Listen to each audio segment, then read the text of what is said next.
door, and I call my sponsor up. I'm at least good like that. I've been sober for a while. I call my sponsor up, and I drop this tale on him, and he's just silent, you know, and he's listening. I must have gone on for 20 minutes.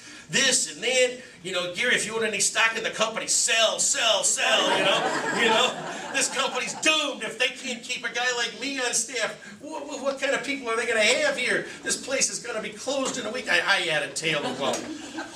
And Gary says to me at the end, I finally shut up, and Gary goes, Dennis, when one door closes, one door opens. That's it? Are you kidding me? Where's the hand of AA? Where's, you know, I love you, come on over. Where's, you know, let's get to a meeting. Where's, you know, Dennis, you've done all these good things. Where's all this big peppy, rah stuff? You know, I'm thinking to myself, I got Confucius for a sponsor, you know? Dude opened up a fortune cookie and read it to me, you know? I'm like, what happened here? What did I do?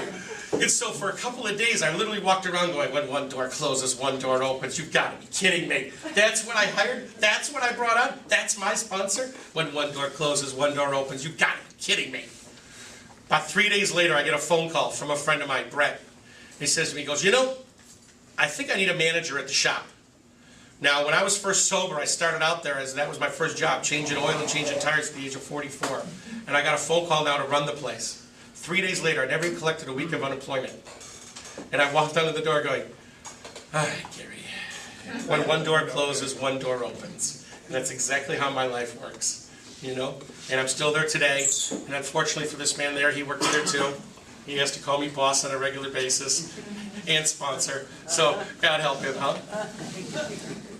So that's the story of my sponsor. My sponsor's name is Gary, and I wouldn't live a day without him at this point. He's so important in my life. Not to mention the fact that I work the steps with him, and he's just the greatest guy and the nicest guy, and I love him dearly, and a huge part of your recovery is having the right sponsor. It's so important to have a guy you can trust and a guy you can talk to and stuff like that. You know, I was thinking about preparing for today, you know. Today's been a big day. I've been looking forward to it for a long time, to see how this is going to go, to see what I look like on videotape. You know, I have no idea what this is going to be like. And to see if I can send it out and see if I can get on a speaker tour. I'm told I'm great. I'm told I'm fantastic at the speaking thing. This is just like Sears, only I'm not paid, okay? This is what the fear is, though, okay? I've got a Sears thing coming at me, you know, where I'm going to get pulled aside by Kathy and get tossed, you know? Kathy's going to say, no more. And, you know, I really was overthinking it for a minute, but I got on the phone and I said, you know, I wonder if HBO wants to buy this tape. So I got on the phone and right, I opened up the yellow pages, and sure enough, there's a phone number for HBO right in the phone book. And I called them up, and they offered me a 1-year contract right off the bat. I was like, that's unbelievable. Yeah, they're going to charge me $18 a month, and I can watch all the movies I want. All right, so that's my story, and I'm sticking to it. I got the HBO contract coming up.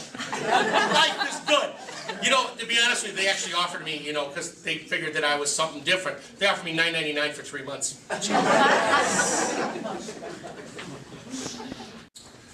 All right, so now the fourth thing you do is you go to a meeting every day without fail. Okay, so now we've done 4 things, right? We prayed, we've read, we've called our sponsor, and we've gone to a meeting. 4 different tools of recovery. Practiced every day, you will have a full tool belt, right? You can't go about this with just one tool. And when I walked in this door, I owned one tool. I owned a sledgehammer, right? That's all I had, was anger and rage, right? When I walked in this door, that's what I owned, was anger and rage. And I had to work on these other things. Because sometimes it's just a finishing nail sticking out of the wall, folks, right? Sometimes you just need to adjust something, you know, tweak something to get your life back on scale. Because if everything is a 16-pound sledge, you know, there's going to be holes in walls in no time. There's not going to be much of a house standing if the only tool you know is to just scream at everything and yell at everything, which has kind of been our past, right? Overreacting all the time. So you need to work all these different tools of recovery. The praying, the reading, the calling your sponsor, and the going to meetings. And if you work them all on a regular basis, they'll be there for you, okay? Because really what this is all about, is the ability to quiet that voice in your head. You know what that voice says, right? Where it says, forget it. Not necessarily with that F word, but another one.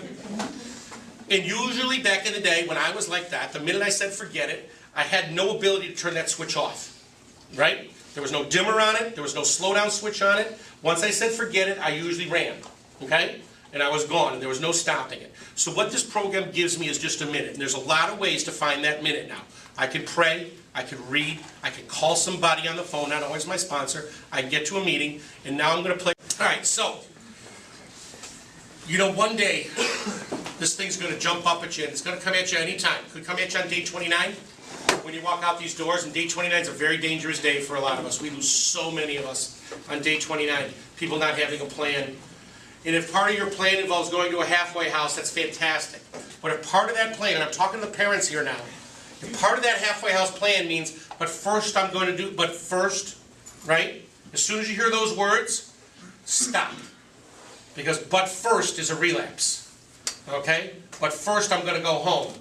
But first I've got to go see my puppy. But first I've got to go see my boyfriend. But first I've got to go shopping. But first I need to stop by here. But first I've got to go do this. But first I've got to go do that.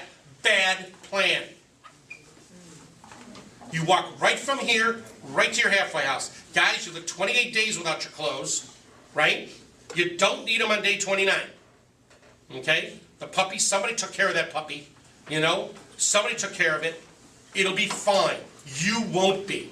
I have lost so many people with the but first story. Okay? Just reminding you, when you hear those words, get out the handcuffs and lock them down. Okay? They are not going anywhere but here to there. You know? Find them on day 35, 37, 38, or bring the clothes to them later. Who cares? You know? Who cares if they're angry? They're going to live. Enough. Right? All right. As the preacher, off the preaching box now. All right. This disease is going to call you one day and it's going to say to you, my disease says to me stuff like this. I never got in trouble for smoking marijuana. Did it for 20-some years every single day. Never had a consequence in the world over smoking marijuana. Not one thing. You know, not to mention the fact I married my